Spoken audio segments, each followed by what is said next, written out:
welcome to everyone who is here with us live for day 4 of NAP Week 2023 here in the UK. If you've missed any of this week's live events, you can catch them up on our Facebook page and our YouTube channels. We'd love to hear your thoughts and answer any questions on all the events that have taken place this week. My name is Natalie Ravenscroft and I am the Wellbeing Support Manager here at NAPA. So far this week, it's been great to talk to our main NAP Week sponsor, David Neffs, Director of the Daily Sparkle, which happened on Monday. And on Tuesday, we were delighted for Hilary and Hayley Lewis to discuss avoiding stress and burnout in the workplace. Yesterday, if you missed our live, we was joined by Lakeland Dairies and Belong catering team manager and Experience Day coordinator Nelco and Charlotte, working together to develop nutritional wellbeing activity programs. We also launched our toolkit after working with Lakeland Dairies and also the feedback from our national consultation, as well as NAPA's APA group. You can download this toolkit for free on the dedicated NAP Week webpage over on the NAPA website. We would like to thank all our guest speakers this week for their excellent contributions and to all of you who've attended. The live events you've caught up with, whether that's during the live event, after work, in the evening while you just curled up with a nice cup of tea. We have received wonderful feedback. Thank you so much from all over the world. This is literally global. And we are delighted by all your social media activities and the displays of affection for activity providers and the wonderful work you do every single day. We are streaming live across Facebook and YouTube channels, so please say hello in the chat and tell us about your plans for the rest of the week, what you've been up to, and do remember to tag us in your social media posts for a chance to win a mystery prize. We've been giving away prizes all week. And the winner from today will be announced this afternoon. So get tagging. You've got to be in it to win it. Congratulations to yesterday's winners, activity providers, Grace and Sophie, who have won NAPA coaching sessions with a NAPA activity specialist. Could you be today's lucky winner? Tell us what you're up to. You can also get involved with NAP Week by using the NAP Week Twibbon. And you can again just head over to the dedicated webpage on the NAPA website. And you can also, if you would like to, purchase some t-shirts or hoodies or download the certificates for activity providers recognition. And as I mentioned, more information can be found on the webpage. Before I introduce today's guest and we discuss today's live topic, I have a few thank yous. I would like to thank our disco sponsor, Majesticare. I have a nice cup of tea in their mug today, who have enabled us to make our live disco for all activity providers and the individuals you support to attend on Friday. Please do book your free ticket. We'd love everyone to get involved, do dress up. You can book it by joining the Eventbrite page and purchasing your free ticket there. And it's on Friday, tomorrow at 3 p.m. Thank you also to our supporting partners. It's really important and it's such an honour to be supported by Care England, the National Care Forum and Scottish Care, as well as all our live guests that have joined us this week. We couldn't do this though without our amazing members, yous, and the supporters and the partners and everyone that's taken part. You are literally all amazing. I know I keep saying that word, but you really are. On Monday, we launched the year of NAPA's Connected Communities and our brand new toolkit for activity providers supporting positive practice. We also gave away our 2023 Activity Providers Planner. Have you downloaded yours yet? It's perfect for remembering everything we have to do as activity providers throughout our busy schedules in the year. You can download both free of charge from the NAP Week webpage, and it will also be posted in the chat, the link. On Tuesday's live, informed by our work with Dr. Hilary Lewis, we published a wellbeing journal to help activity providers assisting in avoiding stress and burnout in 23. All these resources are available. please do head over and download them. So today I am delighted to be joined by my colleague Terri Eakins. Terri, welcome. I'm so pleased you're here. Would you like to share a bit about yourself and your roles within NAPA and Forest Care? Absolutely. Thank you, Natalie. So I'm Terri. I'm a practicing activity provider for Forest Care. I'm also the group activities lead for the organisation. So I oversee 4 homes. I was also NAPA's first recognised activity professional, and I have the privilege of now being a NAPA activity advisor. I love every time I hear you say that. It always makes me smile. The first, it just really does melt my heart, Terri. And if anyone's interested in becoming an activity professional or interested in your activity development, professional development, please do head over to the NAPA page, webpage, where you can find more information on the professional pathway. So, Terri, today's live is what is a connected community? And we're going to share NAPA's top tips for community connections. But we'd also like you guys who are watching, even after, if you're not watching live, to drop in the chat box what you feel a connected community is, what top tips you may have, how you've reconnected with your communities, or how you might be struggling to connect with communities. Ask the questions, we will answer them, or feedback on your comments towards the end of this live. So if you want to do that while we're chatting, myself and Terri, please do feel free. Jana will be managing that and we'll bring them up at the end, as I've just mentioned. I would like to just start with a little quote. We do like a quote here at NAPA, and quite often, it kind of makes us stop and think and take stock for a moment on what really does that mean.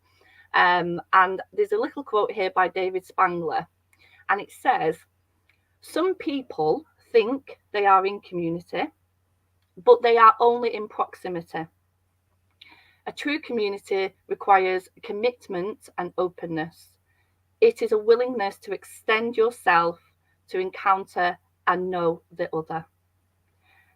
And I just think there's something really powerful in that quote that I've chosen today, as it always helps us to be open when trying to connect. Sometimes we may have connections with groups or communities, but there is others out there that we've never experienced before, and being open to the idea of connecting with different, unique, or communities we might not understand really helps us to get to know our community. So I hope you enjoyed that quote. Terri, connected community, what does it mean to you? To me, it means that having those conversations it's not just external, it's your internal community as well, which is very important. I think that's a great place to start. I'm very intrigued that you're separating and bringing the two together, which is internal and external.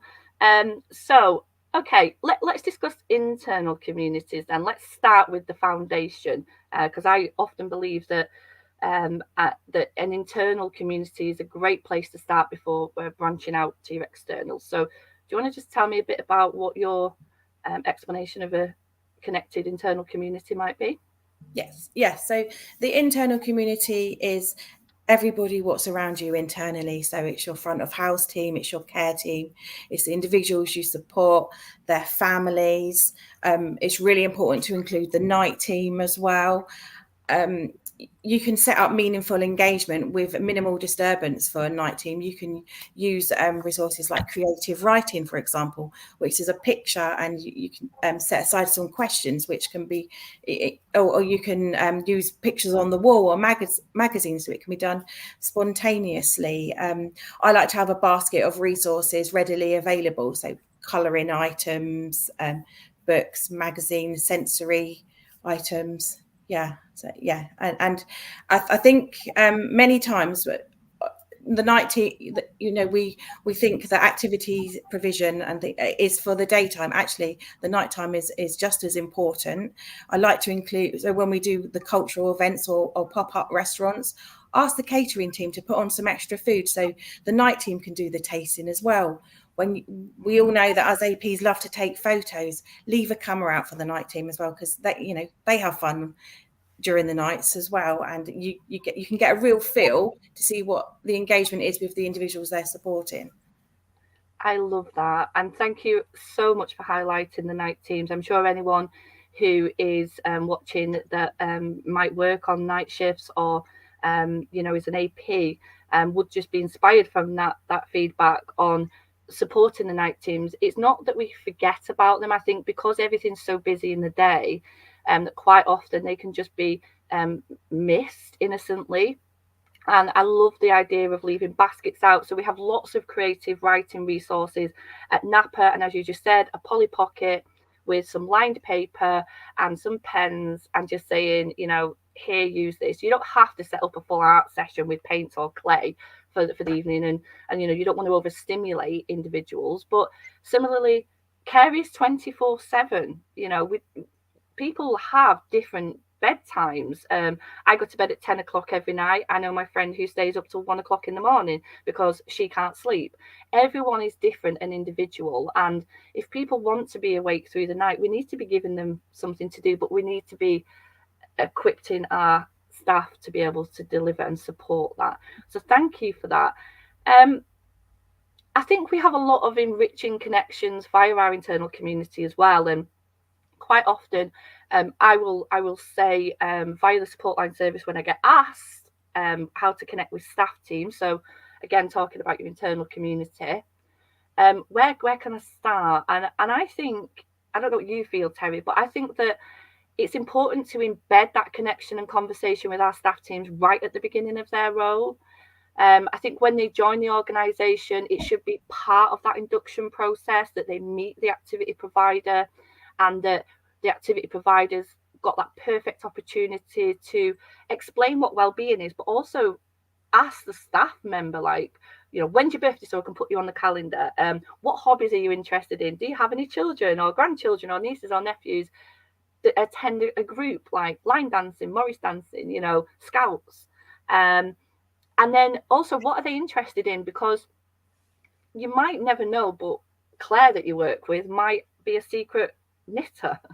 Not a secret, but she might have a knitting hobby, and you've just never asked Claire. But if you'd have asked that point at the start of when she started with the organisation at the induction, you might go, oh my god, we'd love to start a knitting group. I can't knit.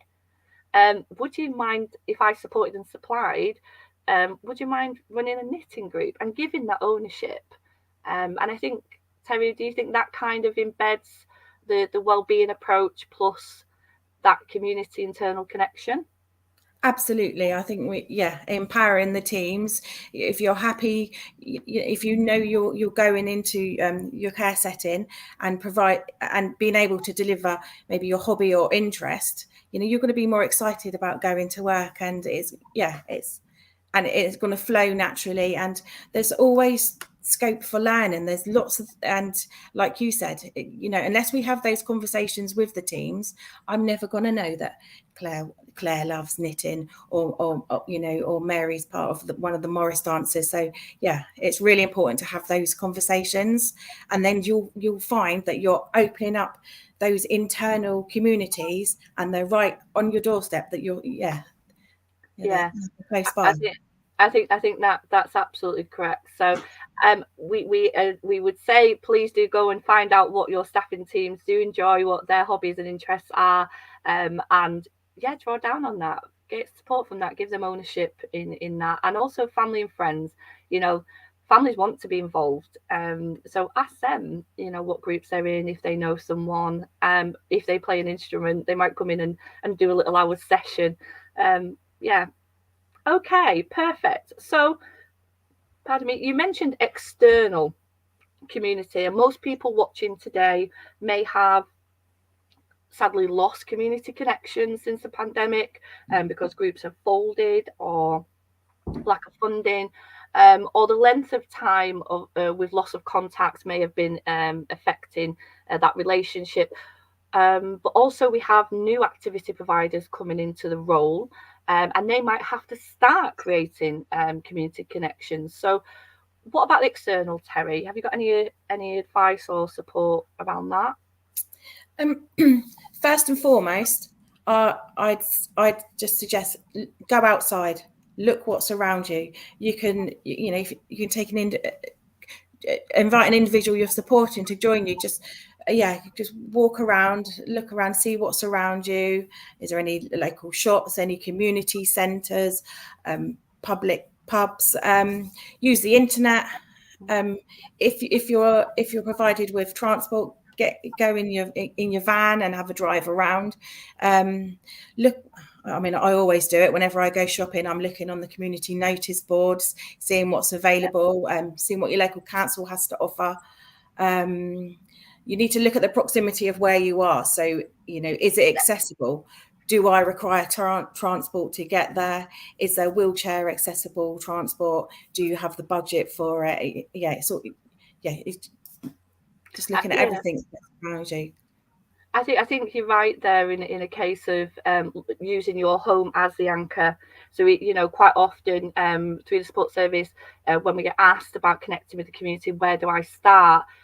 We will advise of looking at your location, going and drawing a circle within an hour's radius, and then discovering what pockets of community is there. And yes, it's so important to have the admin time, which you can discuss with your home managers around having to use the internet, like Terri said, make calls, make contact, arrange visits, and then actually physically going out. And the first step would be to take yourself to assess and have a look and have a chat with individuals. But then also, as Terri mentioned, it's a great chance to go for a walk, a spontaneous walk. Let's go and see what's down our high street, or what's local to us. And then obviously transport, how you can look at that, but also people coming to you as well. I think, Terri, I think it's important that the community also come in and take that first step just to have a look at the environment of the individuals that are coming. Is that something you do? Do you invite groups to come and see you in your setting at Forest Care? Absolutely. It needs to be, we venture out and we also invite the community in. If we do an event, we send out invitations and flyers, but to be honest, you don't have to have an event going on. Simply invite the local, the village group in for a cup of tea and a bit of cake. We've gone out in the summer and spontaneously joined them for a barbecue out on the field. So, Wow. it's just nice. You don't always have to have something big and spectacular going on to invite the community. And sometimes it's just, pop in for a cup of tea and a bit of cake, have a look around, sit and have a chat, and go from there. And then you can start building your connections and finding out what their interests are. And can you advise me if there's any local groups around that I can maybe link into, or would you establish, if you're part of them, would you mind establishing that link, and then I can take it from there? So it's the conversation. Lots of conversations and connections. It's interweaved into, and I'm smiling, Terri, because yesterday during the Lakeland and Belong live, the hot topic was around cake and coffee or tea, and you've just brought it up again. So there's definitely something in connecting through food and cake, and it's making me want cake at 10:30 in the morning. That's brilliant. And just so that everyone watching knows, Terri's location of her care service, she's actually kind of not isolated, but you're kind of in the middle of nowhere. You're not really in a town. So the advice that Terri's giving for anyone that's watching who feels that they're not in a really busy kind of area to connect, Terri would be a really good person to connect with after this live, and find out how that's been managed from her role as an activity provider. Would you say that's correct, Terri? Yeah, and I'll happily connect with anyone who wants to approach me, and we can share ideas. Fantastic, because it is always a bit, we sometimes assume that everyone's got everything that we've got around us, but the reality is we've got care services right in a busy town centre, and we've not even got parking. We've got care providers that are really out in the sticks, and it's a good 30-40 minutes travel to the nearest village. So please do, if you feel that you're a little bit isolated, Terri would be the perfect person to connect with, and on how she's achieved the the wider connection with the community.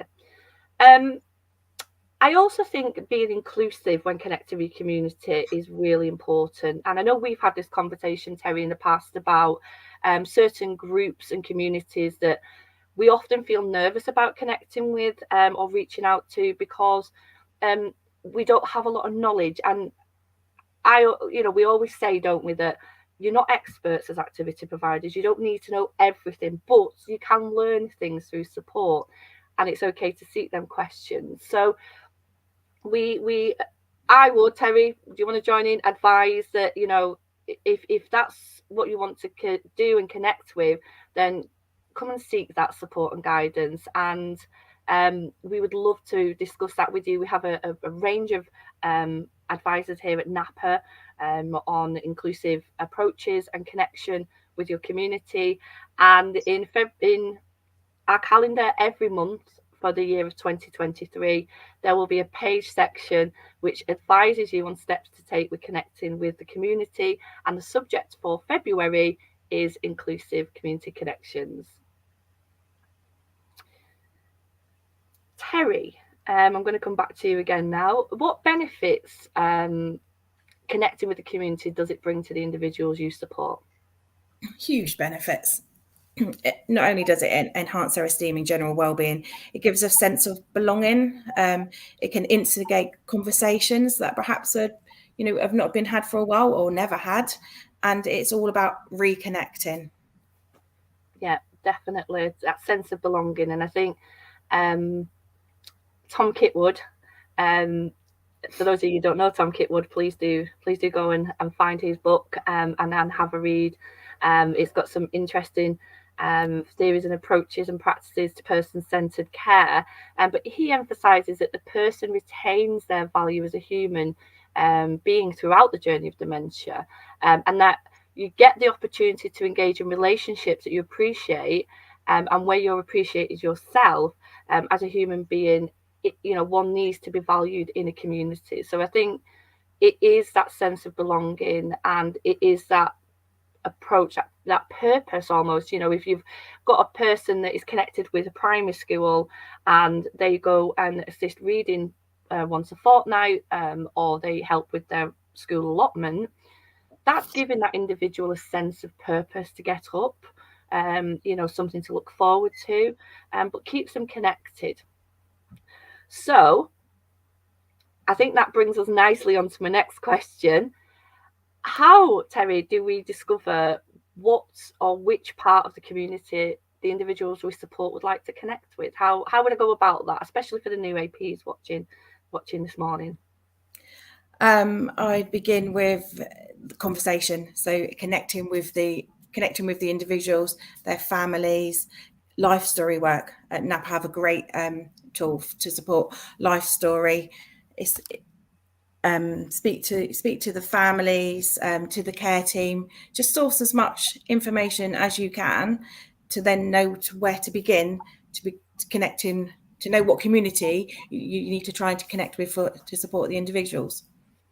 Definitely, and I think that really is the best place to start is the life stories. We really do want to embed that you complete these life stories best to the ability, and that it's a live document. You don't just do it when the person moves in. People do change. You will find out snippets of information and magic moments throughout their history and their life as you become to bond and engage with that individual more.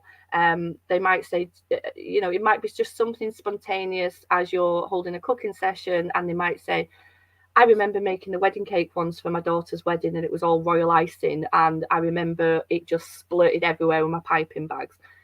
You can take that little bit of information and pop that into their life story. And if you're doing a reminiscence session around cooking, that Irene told this story and it's in Irene's life story book, and maybe you might want to take her to a baker's, a cake maker's, and that ties in with Irene's story. Thank you for sharing that, Terri. Some perfect examples, and also the PAL instrument as well, which is an assessment tool by Jackie Poole. You can also find that and more information, and it's free downloadable over in the NAPA calendar and on the NAPA website. And it just helps you to do a checklist on the individuals that you're supporting. If you've never used it before, please do go and have a look. Again, it's free. It's another resource for you, and it's a great way to lead in that person-centered individual approach to well-being. Wow. Lots to digest there, Terri. Some good questions and some good answers, and I hope that it's helps everyone watching today. Shall we have some top tips? Because I can see we've got some questions coming through.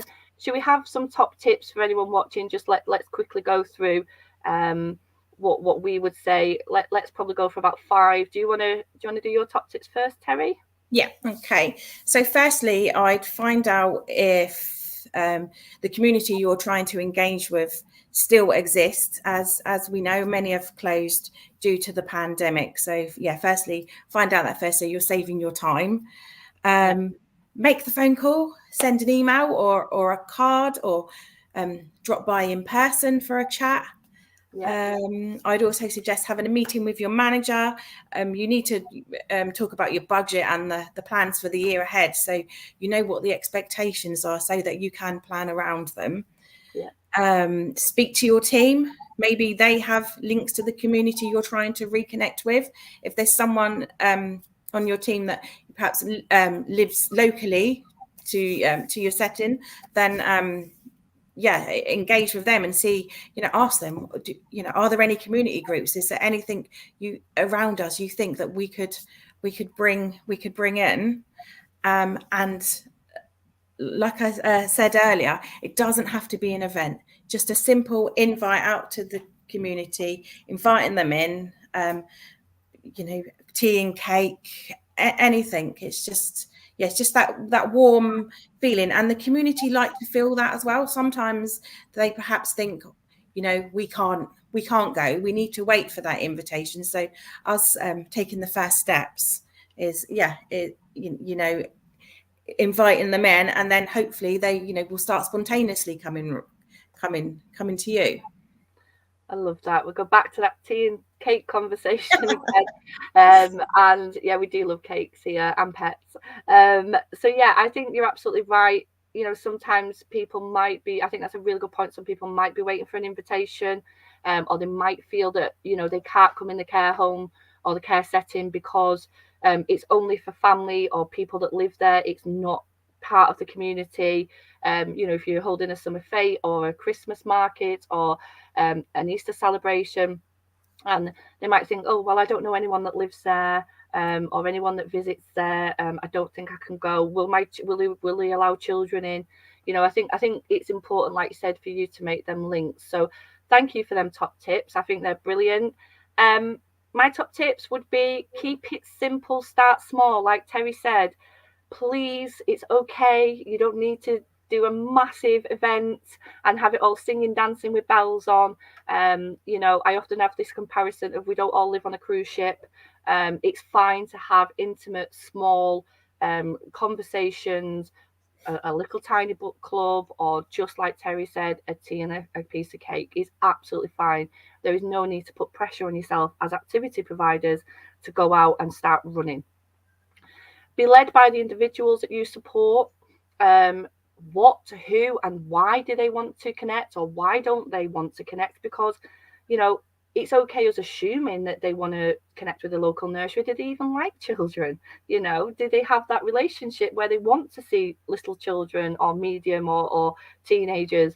Again, back to that life story, there might be some trauma there, or they might be more interested in connecting with the local football club. So individually led, be led by them individuals. Seek support and guidance. You can always call the support line service here at NAPA, or send an email, or even message us through Messenger on our social media platforms, or ask questions on this live. NAPA are here. We're all ex or current, as Terri is, activity professionals who have that support and knowledge to share, and we want to share that with you. Training.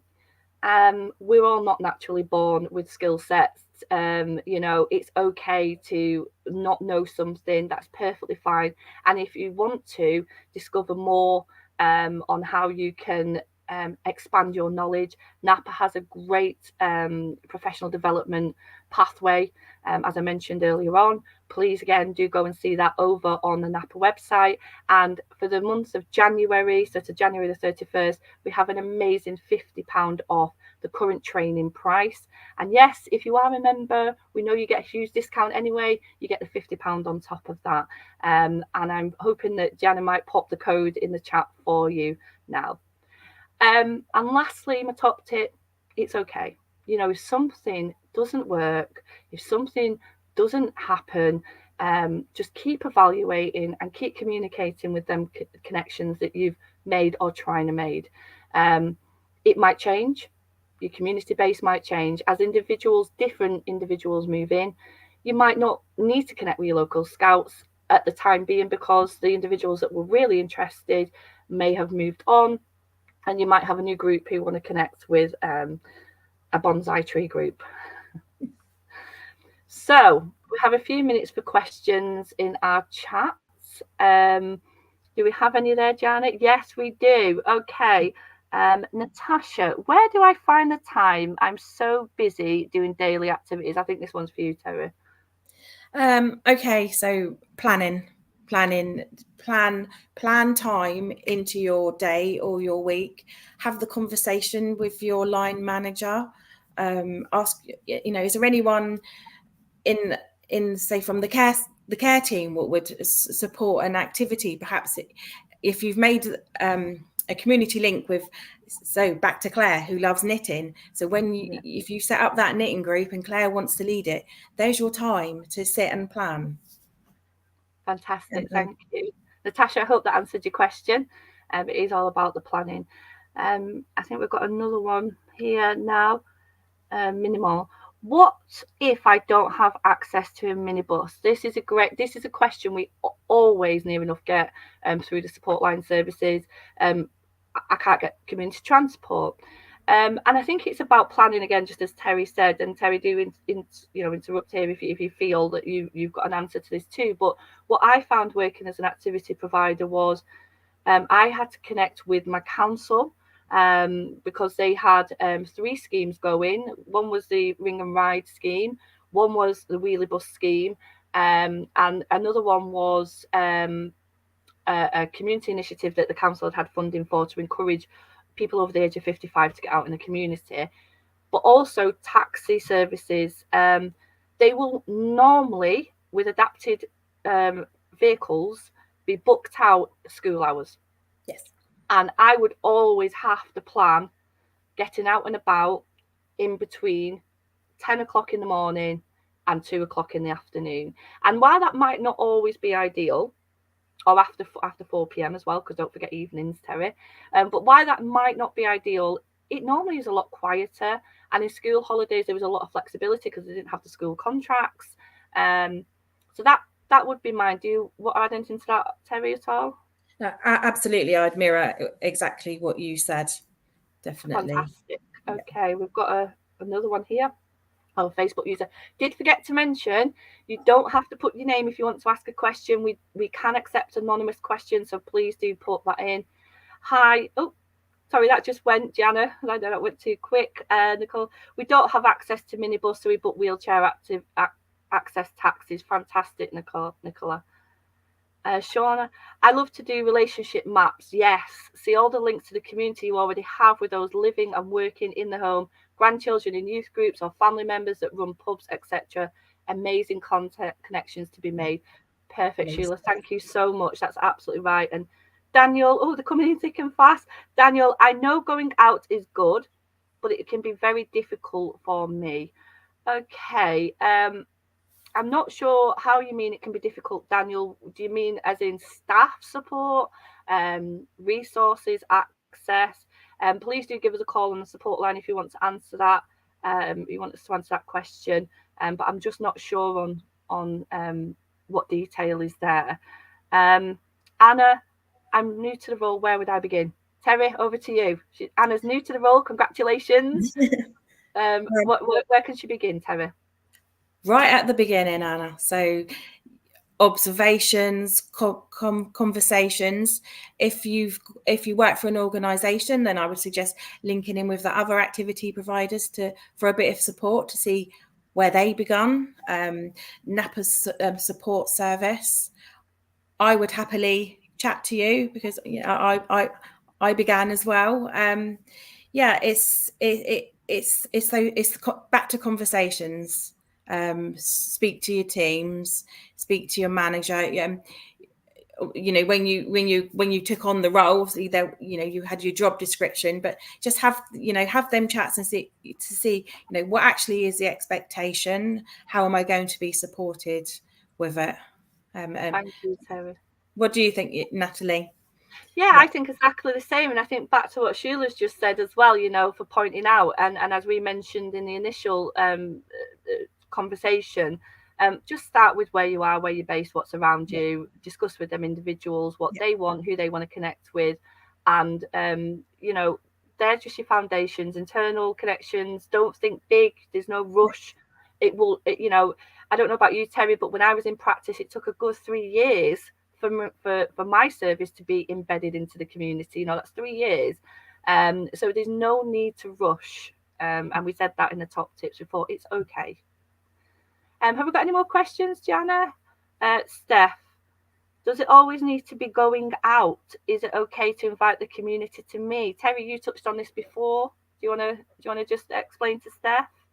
Yeah, I mean, absolutely. The community coming in is wonderful. As we know, not everybody can get out, and we don't have the resources to get everybody out all at one time if you're in a larger care setting. So definitely inviting the community in. It's great when families and visitors are at the setting as well, and the community comes in. It definitely doesn't have to be about going out. It's bringing the outside in is just as important. Yes, definitely, and especially for those individuals that we're supporting who do not want to come in our communal areas. They might want to stay in their room, in their own personal space, and that is fine. But we certainly should be including them. And we spoke about that yesterday during the live with Lakeland Dairies and Belong, around how we can incorporate them individuals into events that we do, and go back and watch that live because we discussed themed trays and picnic baskets, etc. Thank you for that question. I think, is there any more, or is that everything for now? I think that's it at the moment. Nicola, I find the Salvation Army are great to work with, and they do monthly church service for us in the home. Certainly, again, there is so many faith organisations that have volunteers and time to come, and quite often, reaching out to them, they will have resources to support you, and also other charities as well. So do reach out to them. But again, we're happy to discuss and advise and signpost here at NAPA through the support service if you need that. And as Terri mentioned, she'd be delighted if you all now bombard her with questions. So please do. Okay, I think that's about it at the moment. I think our time is up, really. Terri, thank you so much. I know I work with you, but I always enjoy hearing you share your practice, and particularly as you're an activity provider in post, as well as working with NAPA as an activity advisor. It's always so helpful to hear it from you. Please do join us at 6 p.m. this evening. Myself and Hilary are live again. I'm so excited. And I know if Hilary is here, she would be saying the same. We are live with NAP US. We are looking at global perspectives on community connections. If you don't already connect with other care services overseas, it'll be a great one for you to join and hear about what people who are activity providers, or they're known as activity directors in America, get up to, what their practice is like. I find it really interesting to hear about other activity providers' practices around the world, certainly working for NAPA. So to come along to that live, it won't be on our social media platforms, it will be on NAP's. Gianna, who's popping the link in the chat box as I speak. Head over to their Facebook page, Make sure you like so that you get the notification. Again, it's at 6 p.m. And they're giving away prizes, and you can win them in England, so in the UK. So please do join us. Lastly, tomorrow is Friday, and we will be wrapping things up with, again, as I mentioned at the beginning, our Disco Tropicana, which is kindly sponsored by Majesticare. It's online. It's an opportunity to get crazy, dress as the 80s, get the individuals you support involved, or just come along and join yourself. We've got some great 80s music. I will be dressing up. If you know me, you know I love fancy dress, so it's a perfect opportunity. Go and book your tickets on Eventbrite. Again, they are free, and Jana will have popped that into the chat for you. We have a series of free resources available, as I said at the start, on the dedicated Nap Week webpage, on the NAPA website. Just download them, take them, share them. Individual pages, the booklet, use them online. They're all interactive, whatever you want to do, but they are there and they are co-created and developed with NAPA, but also with activity providers working in practice, just like yourself. We don't want to put any pressure on you or give you any extra work. These tools, kits, and resources are there to help you in your practice and give you some guidance and support. If you have any questions after today's live on connected communities, please do contact us on the support line service. I know we've said that going throughout. And if you want to join any of our future training sessions throughout the year that are normally posted on our Eventbrite page and on social media platforms with information, then please do come along. We'd be delighted to have you there. But for now, I'm going to stop talking. I'm going to wish you all a happy Thursday. I hope you join us tonight, this evening at 6 p.m. And I just want to say thank you again, Terri. It's been a pleasure talking to you. Oh. Goodbye for now, everyone. Bye. Thank you.